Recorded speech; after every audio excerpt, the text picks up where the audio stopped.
proche banlieue parisienne, 21h10. Comme tous les soirs en semaine, Joseph Lartiguet arrive à son domicile après une longue journée de travail. Joseph est un célibataire de 48 ans, très apprécié par ses voisins et ses collègues de bureau. C'est un homme simple, il vit seul et épanoui. 21h16, il a faim. Il se prépare donc un repas avec, comme projet de dessert, un simple bol de fromage blanc. Ce soir-là, en ouvrant le pot, j'ai remarqué que le niveau du fromage blanc était légèrement inférieur à la veille. Mais sur le coup, ça m'a pas vraiment inquiété. Je me suis dit que ça devait venir de la différence de température, d'une sorte de contraction thermique, un truc normal pour du fromage blanc. Mais je me suis quand même demandé pourquoi je n'avais jamais remarqué ce phénomène avant. Le lendemain, son patron le libère avec 45 minutes d'avance. Il n'est donc que 20h15 quand Joseph regagne prématurément son domicile. Il n'a pas encore vraiment faim, mais totalement désœuvré, Joe, comme l'appellent ses collègues de bureau, décide de faire un tour du côté de la cuisine. À peine entré, j'ai vu que quelque chose n'allait pas.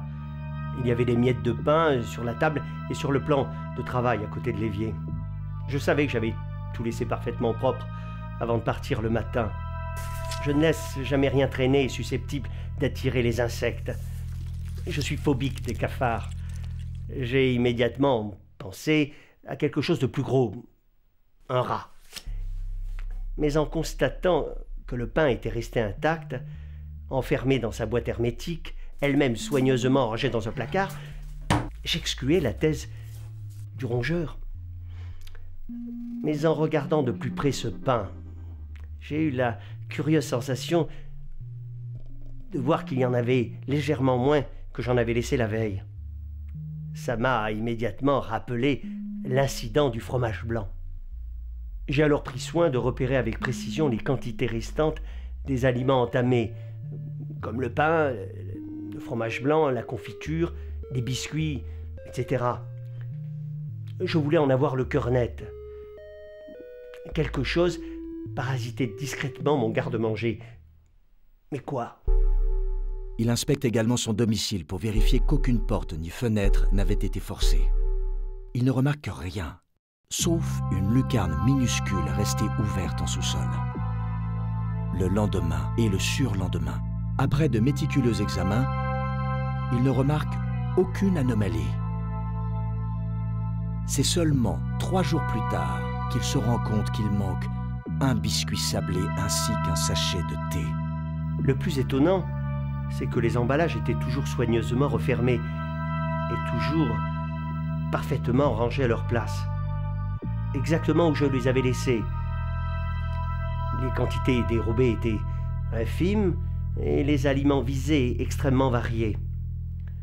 J'en concluais donc que seul un humain pouvait faire ça, ou éventuellement un singe amateur de thé. Cette histoire commençait vraiment à m'obséder. Je ne dormais plus la nuit et je faisais régulièrement des rondes nocturnes.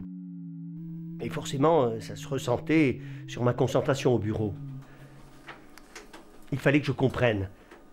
Mais je ne me voyais pas du tout appeler la police pour un vol de biscottes. J'ai alors pris la décision de mettre ma cuisine sous vidéosurveillance. Joseph fait l'achat d'une caméra miniature reliée à un détecteur de présence qu'il dissimule face au frigo. Je pouvais désormais surveiller ma cuisine sur l'écran de mon téléphone portable et je serais immédiatement alerté de toute intrusion. Le lundi suivant, 10h15, Joseph est à son poste de travail quand l'alarme de son téléphone lui signale un mouvement suspect dans sa cuisine.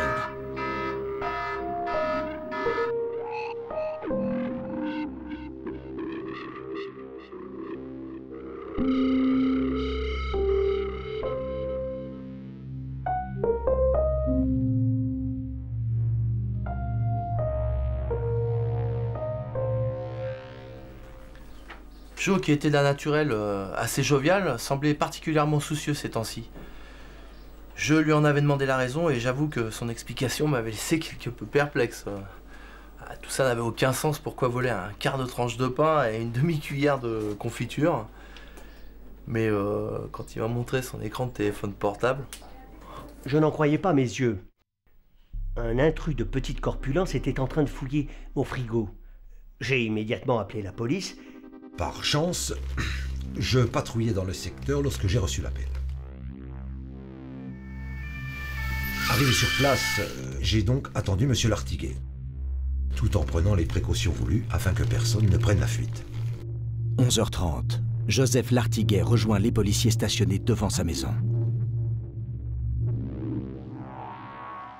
Il leur ouvre discrètement la porte et ils se précipitent tous ensemble dans la cuisine.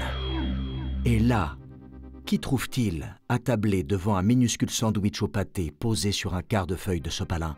Non pas un malfrat notoire, mais une petite dame assez âgée, l'air hirsute et pas du tout apeurée par l'irruption des forces de l'ordre et du propriétaire. Ce qui les frappe d'abord, c'est le grand âge du pique-assiette et sa curieuse tenue. Elle porte des pantoufles fleuries et un large t-shirt siglé « Peace ». Elle n'a pas semblé plus surprise que nous de nous voir débarquer, ni effrayée d'ailleurs. Elle a demandé à terminer son sandwich avant de nous accompagner au commissariat. Nous avons refusé, arguant le fait qu'il s'agissait d'une pièce à conviction. Au cours de son interrogatoire, nous avons appris que Martine Closier, 72 ans, veuve sans enfant, avait fui l'hospice public où elle était en butte à la maltraitance du personnel soignant et des autres pensionnaires. Elle a donc cherché un refuge et trouvé la lucarne du sous-sol de la maison de M. Lartiguet ouverte. Après s'être introduite dans les lieux, elle a investi l'étagère supérieure d'un placard afin de s'aménager une couche. Elle ne sortait que le jour pour subvenir à ses maigres besoins. Je n'en revenais pas.